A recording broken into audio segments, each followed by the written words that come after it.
السلام علیکم۔ ایک حاملہ خاتون نے اپنے شوہر سے پوچھا، ہم اگلے 2 مہینوں میں ماں باپ بننے والے ہیں۔ بولی، اگر بیٹا ہوا تو کیا منصوبہ ہوگا؟ شوہر نے جواب دیا، میں اس کو تمام روزمرہ زندگی کی روایات سکھاؤں گا، کھیل، ریاضی، لوگوں کی عزت اور وغیرہ وغیرہ۔ خاتون نے پھر پوچھا، اگر بیٹی ہوئی تو؟ شوہر نے جواب دیا، میں اسے کچھ نہیں سکھاؤں گا بلکہ میں اس سے خود سیکھوں گا۔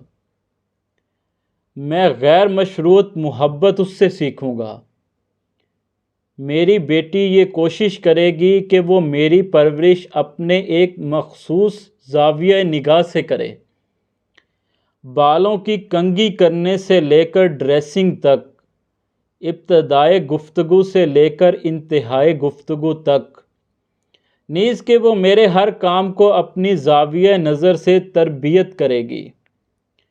وہ میرے لیے دوسروں سے لڑے گی، مباحثہ کرے گی، اس کی خوشی اور غم میری طبیعت پر منحصر ہوں گے۔ خاتون نے پھر پوچھا، کیا بیٹا یہ سب کچھ نہیں سکھائے گا آپ کو؟ شوہر نے جواب دیا، بیٹے میں یہ ساری خصوصیات ڈالی جاتی ہیں، لیکن بیٹی ان خصوصیات کے ساتھ پیدا ہوتی ہے۔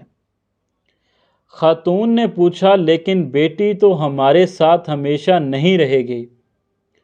شوہر نے جواب دیا، بیٹی ہمارے ساتھ جسمانی طور پر نہیں رہے گی، لیکن روحانی طور پر وہ ہر لمحہ ہمارے ساتھ ہوگی۔ یہ بات کہہ کر شوہر نے اپنے مکالمے کو ختم کیا کہ بیٹی کے ساتھ بندھن ختم نہیں ہوتا، لیکن بیٹا زندگی کے کسی بھی موڑ پر ہمیں چھوڑ سکتا ہے۔ اس لیے بیٹے کی پیدائش پر جو ہم خوشی کرتے ہیں، مٹھائیاں بانٹتے ہیں، وہی خوشی بیٹی کی پیدائش پر بھی کریں۔ اللہ پاک آپ سب کا حامی و ناصر ہو۔ خدا حافظ۔